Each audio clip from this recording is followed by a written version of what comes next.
안녕하세요. 백기랑입니다. 백기랑의 더 뷰 시리즈에 이어서 백기랑의 딥뷰 시리즈를 시작하게 돼서 굉장히 기쁘게 생각합니다. 오늘 여러분들과 나눌 첫 번째 주제는 석세스 플래닝이라는 저의 시간 관리에 대한 전체적인 브랜드이기도 한데요. 3부작으로 여러분들과 함께 딥뷰 시리즈 시작하도록 하겠습니다. 이 3부작의 첫 번째 시간은요, 석세스 플래닝 시스템에 대해서 진행을 하려고 하고요. 석세스 플래닝 시스템은 목표 관리, 시간 관리에 대한 전체적인 어떤 윤곽 정도 여러분들이 이해하시고 들어주시면 목표 체계, 그 다음에 목표 달성의 체계가 저런 식으로 구성이 되는구나라는 어떤 이해를 드리는데 좀 초점이 맞춰져 있으니까 편안하게 들어주시면서 우리가 목표를 진행하는 과정에서 부족한 게 무엇이었나 한번 살펴보는 시간으로 가져가시면 좋을 것 같습니다. 자, 이제 본격적으로 시작을 해볼까요? 석세스 플래닝 시스템에 대한 이야기 한번 시작을 해보겠습니다.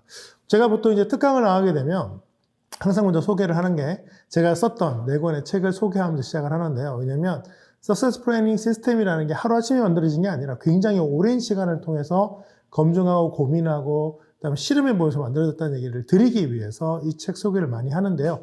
여러분들께도 책을 한번 소개하면서 개념을 전해드리려고 합니다. 첫 번째 책은 이제 석세스 플래닝 쓰면서 제가 고민했던 게 뭐냐면 시간 관리나 어떤 개념에 대해서 한번 연구를 했던 책인데요.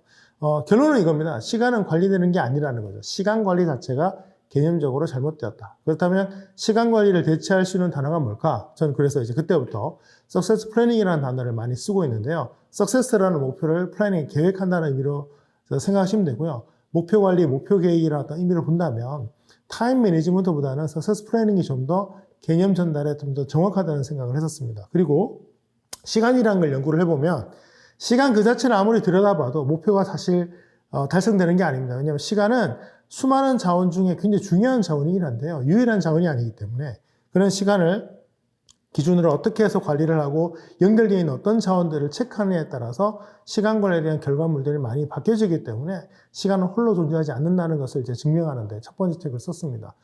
생각보다 많은 분들이 책을 사랑해 주셨고 덕분에 석세스 플래닝이 베스트셀러가 되면서 제 시간 관리 개념이 많은 분들에게 전파될 수 있는 좋은 계기가 되었었는데요.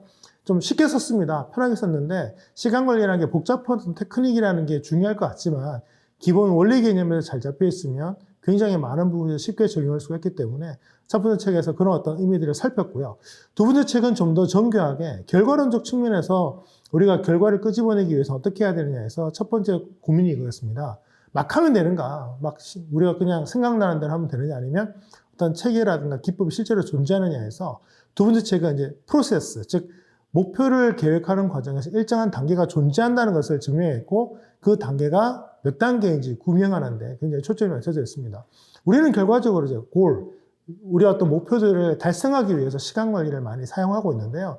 시간 관리의 결과론적 측면에서 본다면 뭐든지 열심히 하는 게 사실 좋은 게 아니고요. 적절한 단계에 맞춰서 거기에 맞는 무언가를 하고 있는 게 굉장히 중요하고 다음 단계를 뭘 하느냐가 중요합니다. 다만 이게 수학 공식이라든가 우주선에 쓰여지는 수많은 공학처럼 앞 단계 안 되면 뒷 단계 무조건 안 된다. 이렇게 받아들이지 말아 주시고요. 요즘 린 프로세스 같은 개념들 많이 쓰고 있지 않습니까? 그렇게 이해해 주시면 좋은데 전체적으로 본다면 단계가 존재한다. 그 점에서는 이 뒷뷰를 보고 계신 많은 분들께서도 내가 지금 갖고 있는 목표가 있을 텐데요. 그 목표들이 지금 몇 단계쯤 있느냐를 잘 살피면 거기에 맞춰서 준비를 해야 되는 것들이 나오고요. 또 나는 사실 한 3단계쯤 하고 있다고 생각을 했는데 살펴보니까 2단계를 제대로 거치지 않았다면 3단계가 제대로 진행되지 않을 가능성이 굉장히 높아집니다. 그런 점에서는 프로세스를 알므로써 우리의 어떤 목표 체계도의 좀 정교함을 높일 수 있지 않았나 생각을 하고요. 세 번째 책의 핵심은 개인 삶과 업무적, 사회적 삶의 어떤 균형에 대해서 고민을 하는 겁니다. 보통 대부분 사람들은 분리하는 게 맞다고 봤는데요. 저의 결론은 오히려 분리보다는 통합하는 게 좀 더 효율적이라는 거죠. 예를 들면 가족이 아픈데 회사에 가서 일이 잘 안 되거든요. 또 회사에 굉장히 중요한 일이 있는데 집에 온다고 해서 그 일이 잊혀지는 게 아니라는 겁니다. 물론 물리적으로야 근무 시간이라든가 가족과 함께 보내는 시간을 구분하라고 권고는 하지만 인간 자체가 그렇게 쉽게 마음이 바뀌거나 생각이 끊어지는 게 아니기 때문에 오히려 통합 관리를 통해서 전체적인 시너지를 높이는 게 굉장히 중요하다. 그런 점에서는 개인 생활과 회사 생활은 실은 분리되는 게 아니라 통합 관리라는 게 맞다는 측면에서 이 책에서 제가 얘기를 했고요. 또 하고 싶은 일과 해야만 하는 일 중에 뭐가 더 중요하냐? 둘 다 중요하죠. 하지만 우선적으로 본다면 해야 될 일이 더 중요하다. 우선적으로 분명할 때 우리 하고 싶은 일을 할 수 있는 가능성이 높아지기 때문에 뭐 비전이라든가 꿈 같은 것보다는 미션 같은 우리의 어떤 임무들이 더 중요하다는 측면에서 사명에 대한 중요성을 밝혔던 게 세 번째 책이고요. 네 번째 책은 이제 거의 마지막이죠. 이 책 이후에 제가 시간관리 책을 더 이상 쓰지 않는데요. 시간 관리를 할 때 어떤 기법을 써야 되고 원칙적으로 어떤 테크닉을 쓸 때 시간 관리가 잘 되느냐를 5가지 원칙으로 잘 정리를 하고 책의 말미 나머지 부분은 뭐 회의할 때라든가 회사에서 여러 경우에 따라서 시간 관리를 적절하게 하는 팁들을 좀 실었던 책이 마지막 책입니다. 이러한 4권을 통해서 만들어낸 게 바로 석세스 플래닝 시스템이라 부르고요. 다음에 도표와 같은 그림을 갖고 있습니다. 뭐 저희 석세스 플래닝 강사 과정이나 멘토 과정을 하시는 분들은 이 그래프 하나 가지고 정말 농담 아니고 하루 종일 강의할 수 있어야 됩니다. 왜냐하면 이 체계가 다 설명되려면 굉장히 많은 이야기들을, 사례들을 풀어내면서 가야 되기 때문에 생각보다 굉장히 어려운 체계라는 점인데요. 중요한 건 이 체계를 이해하면 또 목표 달성 체계가 사실상 완성된다고 해도 과언이 아닐 정도로 굉장히 중요한 페이지입니다. 예를 들면 몇 단계가 존재하냐. 자, 가운데 보시면 5가지 프로세스가 존재하고 앞뒤로 태도와 습관이라는 개념을 또 얘기를 하고 있고요. 동기 측면에서는 어떤 것들이 필요하냐. 지금은 좀 더 이제 정교하게 제가 4가지 동기 요소를 살피는데요. 뭐 3가지 중요한 요소들을 어떻게 바라볼 것인가. 그 다음에 목표를 수립할 때 목표에 대한 다양한 개념들, 그다음에 성공적인 계획을 하기 위해서 여러 자원들이 무엇이 있는가, 뭐 이런 것들을 체크하고 또 우리가 실행하는 과정에서 멘토, 코치, 파트너들의 어떤 인적 자원의 요소들도 제가 살펴보게 됩니다. 그리고 전체적으로는 셀프 리더십이라는 측면에서 이 석세스 플래닝 시스템이 존재한다라는 것들을 제가 강조하는 페이지인데요. 조금 더 부분 살펴보면 골인 프로세스가 존재하죠. 제가 써던 책의 2번째 책의 핵심이기도 한데요. 목표를 달성하기 위해서는 다음에 프로세스를 거치는 게 좋다. 물론 태도와 습관은요, 시작과 끝이기도 하지만 전체에 아우르는 것이기 때문에 제가 이렇게 다시 한번 설명을 하고 있는데 좀 더 우리가 프로세스로 본다면은 동기 발견부터 시작하는 게 맞다는 거죠. 여러분들이 예를 들면 이 백계략의 뒷뷰를 보게 된 계기 같은 게 아마 있을 겁니다. 뭐 의무적으로 누가 시켰을 수도 있을 것 같고요. 아니면 내가 궁금해서 볼 수도 있는데 사람의 모든 일들은 대체로 동기가 있습니다. 특히 내가 스스로 주도적으로 하는 일들은 동기가 있는데요. 여러분들이 공부를 하시든 일을 하시든 간에 내가 주도적으로 하려면 결국 뭘 찾아야 됩니까? 바로 동기를 발견해야 됩니다. 근데 동기부여라는 표현 대신 저는 동기발견이라는 표현을 쓰고 있는데요. 뭐 저도 동기부여 강사로 많이 활동을 하고 있습니다만 동기부여는 약간 누군가로부터 받는 외부에서 주어지는 이런 개념들이 좀 있어요. 그 측면보다는 스스로 발견해야 되는 게 굉장히 중요하죠. 그냥 나 혼자서 일을 해야 되고 나 혼자서 목표를 추구하는 경우가 워낙 많기 때문에 동기발견이라는 사실 표현이 좀 더 정확하다는 판단을 내리기 때문에 저희는 동기발견이라는 표현을 쓰고 있고요. 그 동기 안에서 목표들을 세우게 되고 그 목표가 세워지면 그 목표를 성공시킬 수 있는 계획, 성공계획, 즉 석세스 플래닝을 세우고 목표를 잘 세웠다면 당연히 실행을 해야 되는데 이때 지연 실행이 아니라 즉시 실행입니다. 왜냐하면 동기도 있고 목표도 완벽하고 계획이 있다면 실행을 미룰 이유가 절대 없죠. 그래서 즉시 실행이고 거꾸로 실행이 잘 되지 않는다면 어떤 일이 벌어질까요? 앞에 동기라든가 목표, 그다음에 계획에 뭔가 문제가 생겼다는 거거든요. 그런 점에서는 실행이 안 될 때 그냥 탓하지 말고 동기가 부족했거나 아니면 목표가 명확하지 않거나 계획이 불완전한지를 살펴보는 것도 우리의 중요한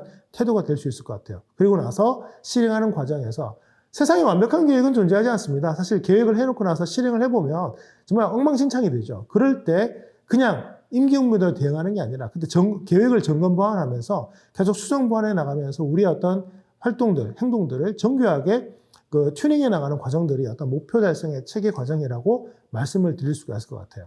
항상 우리의 삶에는 태도와 습관이 존재하는데요. 이런 태도와 습관이 얼마나 잘 훈련되었냐에 따라서도 어떤 목표를 실행하고 달성하는 과정이 완벽하냐 완벽하지 않냐도 결정이 나기 때문에 태도와 습관을 잘 관리하시는 게 굉장히 중요한데 다음 페이지에는 이제 습관, 태도, 가치, 원칙이라는 개념에서 저희 습관과 태도에 대한 얘기를 하고 있는데요. 뭐 이런 얘기를 드리고 싶어요.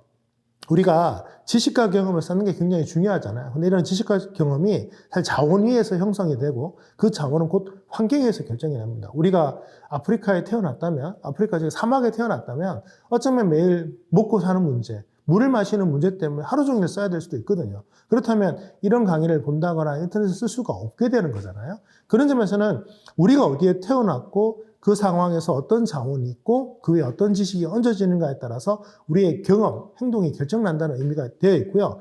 또 그런 어떤 사회적인 관점에서 본다면 원칙을 뭘 따지고 그다음에 어떤 가치관에 따르냐에 따라서 우리의 태도와 습관이 규명된다고 말할 수가 있게 됩니다. 그래서 국가 간에, 민족 간에, 그 다음에 나라 간에 어떤 여러 가지 분쟁들도 보면은 이런 환경이 다르고 가치관이 다르고 원칙이 달랐기 때문에 이런 분쟁의 어떤 씨앗이 만들어지는 건데요. 거꾸로 서로가 다르다는 것을 명확하게 알고 있다면 그런 분쟁들은 또 많이 줄일 수가 있고 서로 합의점에 이를 가능성이 높아지게 됩니다. 따라서 우리가 어떤 환경에서 자랐는가, 어떤 자원 속에서 기업을 경영하고 어떤 사람들의 원칙과 가치관 가운데에서 살아가는가를 잘 살핀다면 우리가 지금 잘하고 못하고 뿐만 아니라 사람들 간에 좀 더 조화를 이루고 시너지를 낼 수 있는 단계로 갈 수 있는 많은 가능성을 체크해 나갈 수 있는 것도 이런 기본적인 개념들을 살피는 데서 우리가 출발할 수가 있지 않을까 생각을 합니다. 그 점에서 정말 중요한 건 이거 같아요. 우리의 습관과 태도들을 잘 관리하는 것이 우리의 삶에 굉장히 중요한데 평상시에 이러한 부분들을 우리가 어떻게 할 것인가를 시간 관리 안에 녹여내는 것도 석세스 플래닝 체계의 굉장히 중요한 부분이라 할 수가 있겠습니다. 실제로 시간 관리 강의를 하다 보면 청중들로부터 실제로 질문받는 게 강사님 실제로 그렇게 살고 있습니까? 라고 물을 때 그럼요, 물론입니다. 계획한 대로 모든 걸 실행하지 못하지만 그 계획에 맞춰서 실행하려고 노력하고 있고 끊임없이 계획을 수정하고 있고 더 나은 삶을 위해서 노력하고 있다는 점을 저는 굉장히 부각을 하고 있는데요. 완벽한 계획이 완벽한 삶을 만들어주지는 못합니다. 왜냐하면 인간이 세운 계획이라는 것은요, 항상 불완전하기 마련이지만 1년 전, 10년 전의 계획과 비교해서 좀 더 정교해졌냐 물었을 때 그럼요, 물론 더 정교해졌습니다. 말할 수 있다면 그 삶은 어쩌면 지속적인 성장을 하고 있는 삶이 아닐까라는 생각을 하게 됩니다. 자, 이렇게 석세스 플래닝의 기본적인 어떤 체계와 틀이 있다면 핵심이 뭘까요? 결국은 이제 목표에 대한 얘기인데요.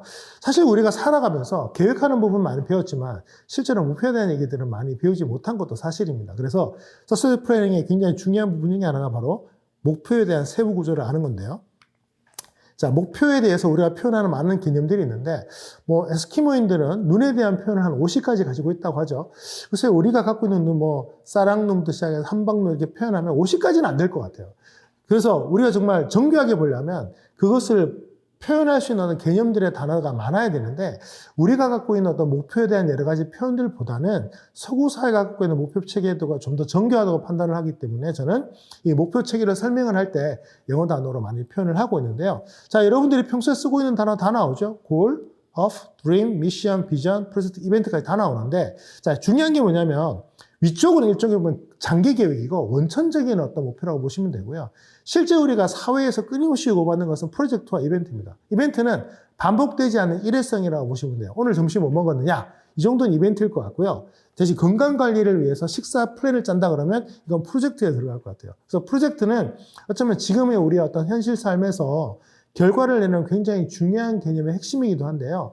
이 프로젝트는 일정한 방향과 일정한 가이드라인 안에서 수많은 이벤트가 모여서 이루어진다는 점을 이해하시면 될 것 같습니다. 그래서 위에서 밑으로 내려오는 과정이 계획인 거죠. 그래서 아무리 큰 계획, 어려운 계획, 그 다음에 공허한 계획 같아도요, 플래닝 하는 과정에서 현실감 있게 우리가 프로젝트와 이벤트로 쪼개는 데 성공을 하고, 그러한 프로젝트와 이벤트의 어떤 배열과 구조를 봤을 때 우리가 할만하다라는 판단이 든다면 이 목표 체계도는 한번 해볼 만한, 즉 석세스 플래닝에 들어가는 어떤 범주가 될 수 있고 저는 즉시 실행을 할 수 있다고 봅니다. 자, 그 점에서 하프부터 설명을 하자면 하프는 희망이잖아요. 희망사항은 돼도 그만 안 돼도 그만이에요. 제가 많이 이제 거론하는 게 저도 에베레스트 산에 꼭대기 한번 올라가서 한번 세상을 바라보고 싶어요. 왜냐면 인간이 오를 수 있는, 육체적으로 오를 수 있는 최고 꼭대기가 에베레스트 산이잖아요.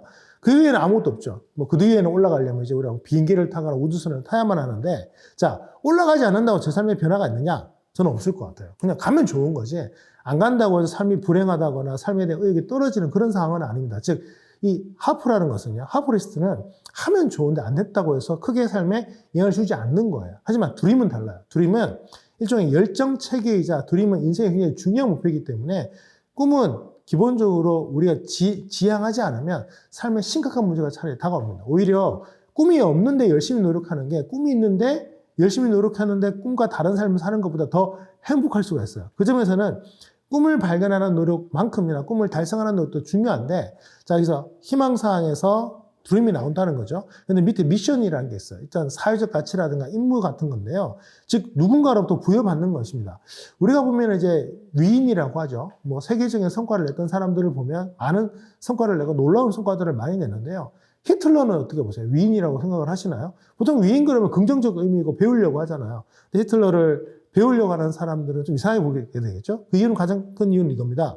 히틀러 나름대로의 희망상은 꿈이 있었어요. 지향을 했죠. 상당히 성공했어요. 다만 그 사람이 하지 말아야 될 행동들 너무 많이 했죠. 미션 같은 건 이런 겁니다. 생명을 소중하게 여긴다는 것, 뭐 인류의 인간을 평등하게 바라본다는 것, 그다음에 사람을 뭐 죽지 말아야 한다는 것, 이런 기본적인 임무 사항들을 안 지켰다는 거죠. 왜냐하면 본인이 갖고 있는 자기중심적인 목표를 달성하기 위해서 수많은 사람들의 희생을 다 모르겠다는 겁니다. 그 점에서는 어쩌면 하프나 드림보다 더 중요한 건 미션이다. 앞서 말씀드렸죠. 그래서 하고 싶은 것보다는 해야 되는 거, 부여받는 거, 이런 것들이 더 중요한 이유가 이런 데서부터 우리가 사회적 가치를 공유함으로써 공존할 수 있는 체계가 마련되는 거거든요. 그런 점에서 비전, 장기적이고 시각적이고 구체적이고 굉장히 광대한 목표는 어쩌면 우리 개인의 니즈만큼이나 사회적 니즈도 같이 담아내야 되는 게 비전이기 때문에 비전을 프로젝트와 이벤트로 만들어내는 이 모든 프로세스 과정을 우리는 플래닝이라고 부릅니다. 그래서 이 목표에 대해서 우리가 구체적으로 살펴야 되는데요.